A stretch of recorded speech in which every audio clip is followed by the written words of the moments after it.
इस कहानी का शीर्षक है पिता से भी मायका होता है। नव्या इस बार अपने बगीचे के आम के पेड़ों पर खूब कैरियाँ आई थीं। शरारती बच्चों से मैंने खूब बचाई हैं, कल तुड़वाई थीं।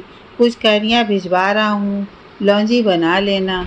लौंजी बनाने की रेसिपी का वीडियो तुझे व्हाट्सएप कर दूँगा। और हाँ, मैंने कैरी का अचार भी डाला है और आम पन्ना भी बनाया है। मुरब्बा तो बनाने का समय नहीं मिला।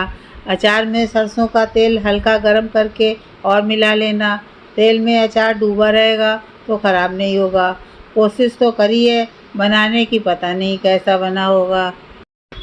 और दामाद जी, समधी समधन के लिए नमकीन, मिठाई और फल भी भिजवा रहा हूँ। अपना ध्यान रखना पापा। अपने पापा का लिखा खत पढ़कर नव्या की आंखों में आंसू बहने लगे। पापा ने मेरी शादी के पहले शायद कभी खत नहीं लिखा, पर मेरी शादी के बाद पापा अक्सर कुछ ना कुछ भेजते ही रहते हैं। कभी कुछ बनाकर तो कभी बच्चों के लिए, ससुराल में सबके लिए, और साथ में एक छोटा सा खत रख देते हैं। शादी के 1 साल पहले ही माँ का देहांत हो गया था। ऐसा लगा पूरी ज़िंदगी बिखर गई। पहले तो पापा कभी घर गृहस्थी पर ध्यान ही नहीं देते थे, सारी जिम्मेदारियाँ माँ ही निभाती थीं।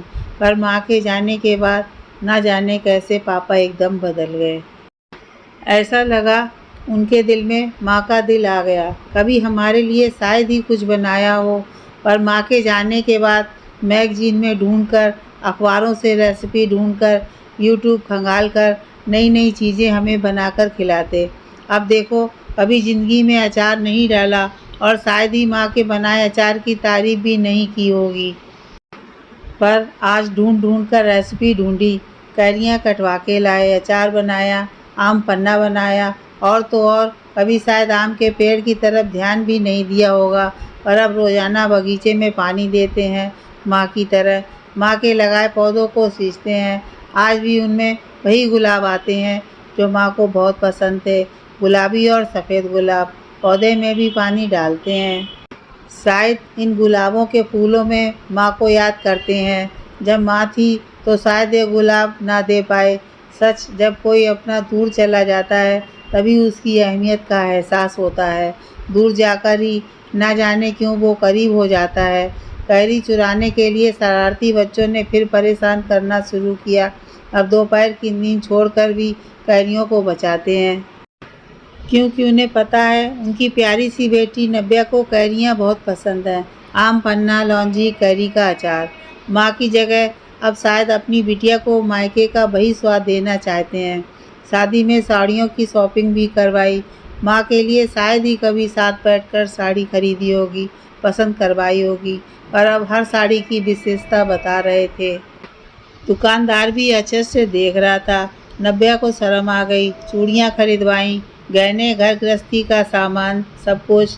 नव्या को यकीन नहीं हो रहा था कि क्या यह वही पापा हैं जिनके लिए माँ अक्सर कहा करती थी, तेरे पापा तो घर की तरफ बिल्कुल भी ध्यान ही नहीं देते, कोई जिम्मेदारियाँ भी नहीं उठाते हैं।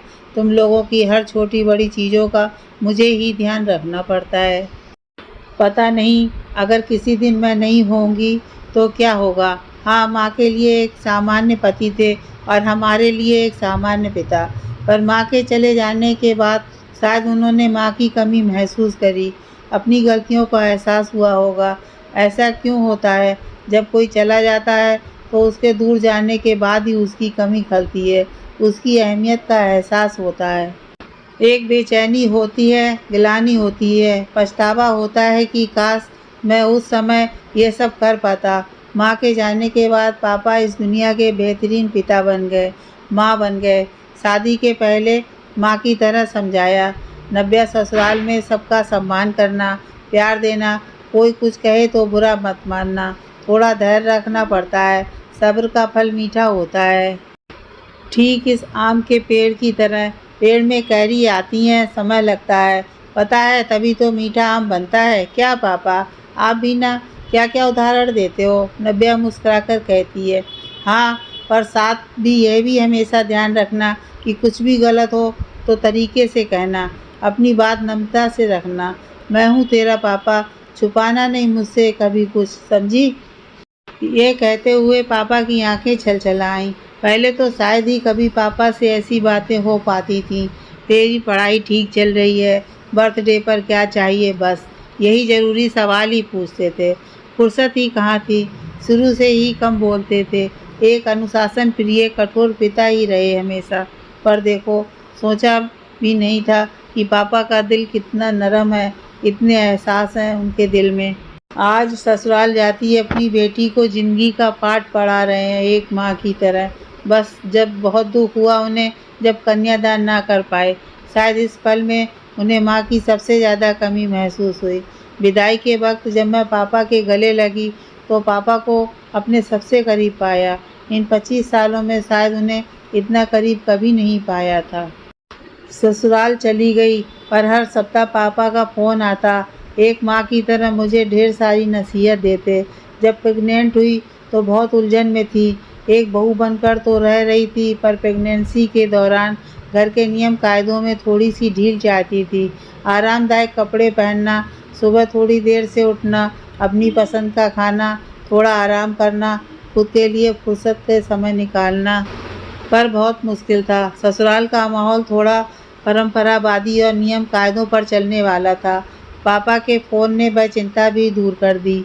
नव्या, गोद भराई में बुआ के साथ आऊँगा सामान लेकर। मैंने समदन जी से बात कर ली है, फिर कुछ महीनों बाद डिलीवरी यहाँ अपने घर में ही करवाएंगे। सब इंतज़ाम कर लूँगा। मालिश वाली से बात कर ली है, खाना बनाने वाली रखी है और फुल टाइम के लिए एक मैड भी रख लूँगा। तेरे बच्चे को संभालने के काम आएगी, तू बिल्कुल चिंता मत कर। नव्या की आंखें छलछल आईं।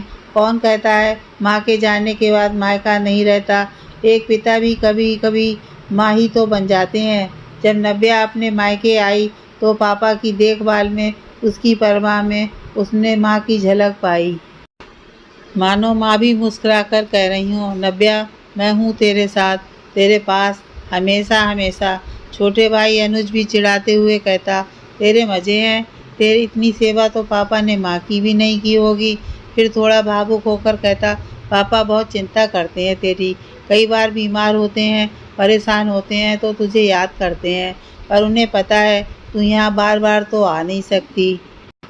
तेरे ससुराल की भी जिम्मेदारियाँ हैं, तो तुझे अपनी परेशानियाँ और बीमारी के बारे में बताते भी नहीं हैं। भाई की बातें सुनकर नव्या की आंखें खुल गईं। उसे लगा कि जब पापा एक माँ और पिता दोनों का फ़र्ज़ निभा सकते हैं, तो एक बेटी का फ़र्ज़ भी तो दोगुना हो जाता है। ससुराल का ही नहीं, ऐसे समय में तो अपने मायके की जिम्मेदारियाँ भी बनती हैं। कितने अकेले रह गए पापा। आपने तो कह दिया पापा कि कुछ छुपाना नहीं है, हमेशा तेरे साथ हूँ। पर एक बेटी ये सब कहाँ कह पाई है कि बस एक बहू बनकर रह गई। पापा तो सब करते हैं, निभाते हैं, पर एक बेटी का भी तो कर्तव्य होता है अनुज। कभी भी कोई भी बात हो तो मुझे ज़रूर बताना। बड़ी बहन हूँ तेरी, शादी हो गई तो क्या हुआ, बार बार जब भी ज़रूरत होगी दौड़ी चली आऊँगी। तुम्हारी बहन हूँ, एक बेटी हूँ, मेरे भी कर्तव्य हैं, हक से निभाऊंगी। कहते हुए छोटे भाई के सिर पर हाथ रखा। ना जाने उसे क्या हुआ, वह भी फूट फूट कर रोने लगा। छोटे भाई को गले लगाया। एहसास पहले शायद ऐसे नहीं थे। बचपन से लेकर बड़े होने तक लड़ते थे, झगड़ते थे। भाई बहन में भी थोड़ी दूरियां तो रहती हैं, पर अब ना जाने क्यों दूरियां भी खत्म सी हो गई थीं। बड़ी बहन में भी एक माँ का एहसास महसूस हुआ। हाँ, बड़ी बहन भी तो एक माँ की तरह ही होती है। जब नव्या अपनी बेटी को लेकर अपने ससुराल लौटी तो वह आज सही मायनों में माँ बन चुकी थी। सिर्फ अपने बच्चे की ही नहीं, अपने मायके के लिए भी माँ, अपने पिता के लिए भी, अपने छोटे भाई के लिए, नव्या के लिए अपने मायके की जिम्मेदारियाँ भी निभाना। ससुराल में ये सब करना आसान नहीं होगा, पर सच कहते हैं माँ बनकर एक स्त्री बहुत मजबूत हो जाती है। और नव्या ने तो अपने पिता को देखा था, एक पुरुष को माँ का एहसास देते हुए, माँ का किरदार निभाते हुए। उसकी आंखों में चमक आ गई, एक आत्मविश्वास आ गया। माँ, रो क्यों रही हो? नाना ने अचार में ज़्यादा मिर्च डाल दी है क्या? 10 साल की सिया और 5 साल के चीकू ने हंसते हुए पूछा। बच्चों की आवाज़ सुनकर नव्या अपने ख्यालों से बाहर आई, अपने आंसू पोंछे और बोली, नहीं, तुम्हारे नाना बेस्ट है, उनके जैसा अचार तो मैं कभी नहीं बना सकती, हमेशा की तरह परफेक्ट है। अच्छा माँ, हमारे एग्ज़ाम ख़त्म हो जाएंगे तो चलना है नाना के पास। पापा तो शायद नहीं चल पाएंगे। हाँ, तुम्हारे पापा बिजी हैं, कहते हुए नव्या ने ठंडी सांस भरी। कोई नहीं, रिजर्वेशन करवा लूँगी। नाना भी इंतज़ार कर रहे होंगे कि कब शैतान आएंगे और आम खाएंगे। चलो हम पढ़ाई करते हैं, फिर चलेंगे वहाँ, बच्चों ने कहा और नव्या जुट गई अपने मायके जाने की तैयारी में।